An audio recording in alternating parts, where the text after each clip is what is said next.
On December 20th, the day after the fight, what do the headlines say about this fight and about you? I don't know. That's for you guys to write. On December 10th, in New York City, Shocker Stevenson and Teofimo Lopez sat face to face. What happened in that room sent shockwaves through the boxing world. This was not scripted. This was not routine. The atmosphere was heavy, uncomfortable. Two undefeated champions, locked eyes, and everyone in that space understood something fundamental. Know whether or not the fight is fixed, whether or not it's fake, whether or not it's, you know, this behind the wall deals being done and all those things. I think that as a boxer, you can see when a fighter pulls punches. You can see when a fighter. The words exchanged would echo all the way to January 31st at Madison Square Garden. Witnesses say Shocker spoke with a calm intensity that made people lean in. He allegedly told Teofimo that his legacy would collapse on January 31st, that both Teofimo and his father would be left emotional, that every weakness, every crack in the foundation would be exposed under the lights. He stressed this was not this was not Josh Taylor. He framed himself as a completely different kind of threat, the kind you don't recover from. So you got ability and you have marking ability in boxing. Now, unfortunately, how it goes is you could have the two best fighters with the best ability, but they don't have market ability. So they won't be able to showcase their talent to the world because broadcasters won't be interested and fans aren't that interested. So what we need to do is bring the marketability aspect into The alleged comments ignited social media almost instantly. Fans didn't hear emotion in Shocker's voice. They heard precision, calculation, intent. Shocker appeared measured, deliberate, as if every syllable had been rehearsed in his mind long before it left his mouth. Teofimo, for his part, refused to back down. The anticipation for what was now clearly a deeply personal showdown escalated in real time. But the tension didn't begin when they sat down. It had been building long before that moment. Teofimo Lopez Sr. reportedly clashed verbally with members of Shocker's team. He allegedly claimed that Shocker had never faced elite competition, that January 31st would reveal new levels. Insiders believe this fueled something internal in Shocker, something quiet, something dangerous.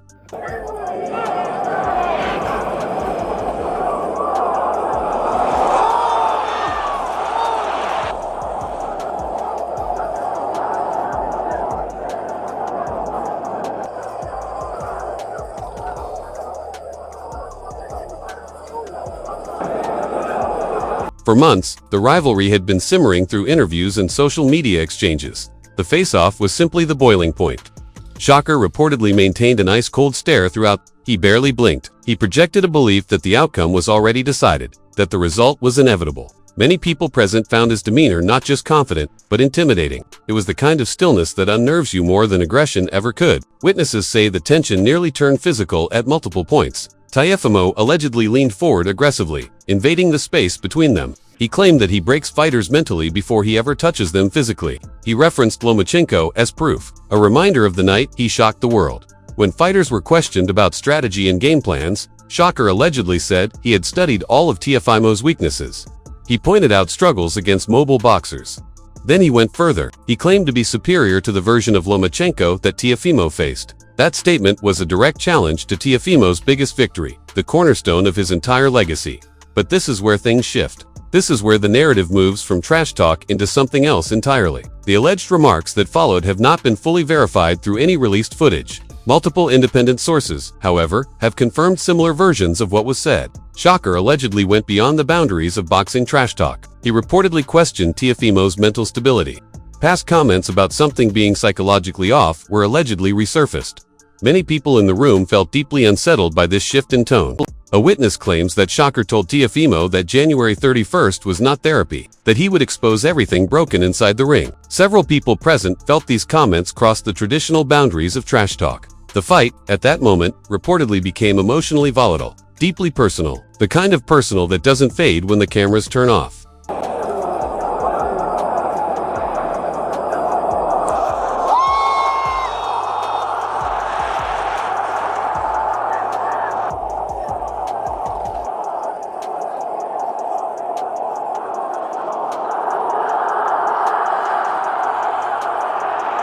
The fan reaction was immediate and visceral. Fans split instantly into two opposing camps, and the divide was sharp. Shocker's supporters praised his composure and confidence. They argued that Teofimo and his father had been speaking recklessly for years, and now someone had finally matched that energy with surgical precision. Teofimo's supporters dismissed Shocker's confidence as overconfidence. Many believed that real power, the kind Teofimo possesses, would humble Shocker when it mattered most. The face-off turned into a viral battleground of predictions, frame-by-frame analysis, and body language breakdowns. I saw a post that in 2017 on the night he defeated Vladimir Klitschko, Jake Paul was at some type of Disney Star Awards.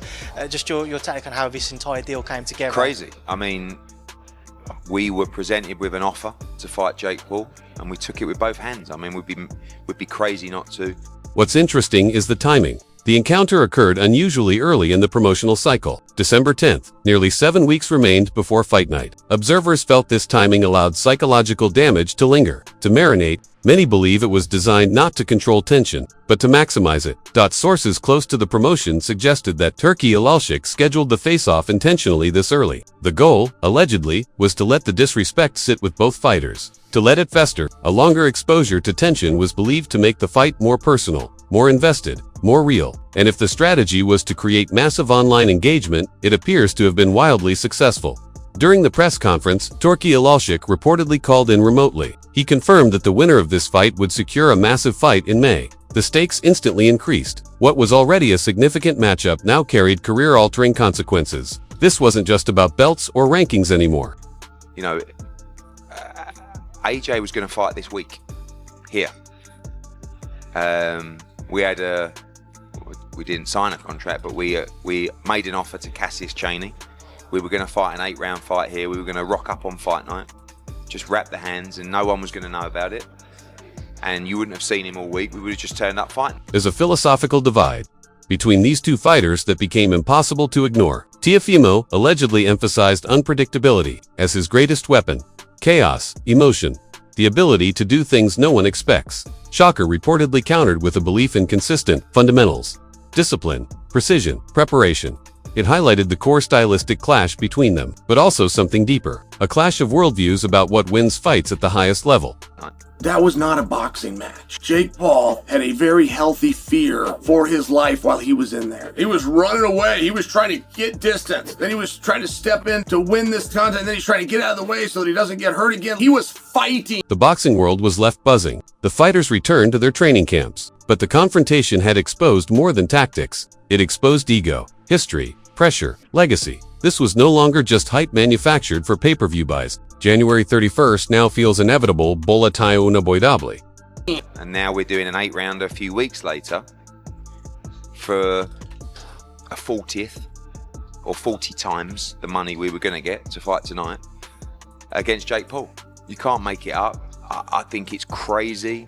I think Jake Paul, you know, respect to him, but it's a terrible decision. What stands out most is that the tension felt genuine, not promotional. The silence between words carried weight. The pauses, the eye contact. Neither fighter rushed to fill the quiet. Both appeared fully aware of what was at stake beyond belts and money. There was something unspoken in that room, something that can't be scripted or manufactured. It was real. Jake was fighting for his survival. You could see that this animal who's been caged and is just trying to make it through. It was incredible. And any boxer that wants to say, well, that wasn't high-level boxing, go ahead. I won't argue with you. But any human that says that wasn't a fight, yeah, it was a fight. Shocker appears to believe that time is on his side. His confidence is slow, deliberate, and controlled. He speaks as if the outcome is already decided. Now, he could be bluffing. He could be projecting a certainty he doesn't actually feel, or he could be fully convinced by what he's seen in preparation. Either way, the effect is the same. It creates doubt in the mind of his opponent.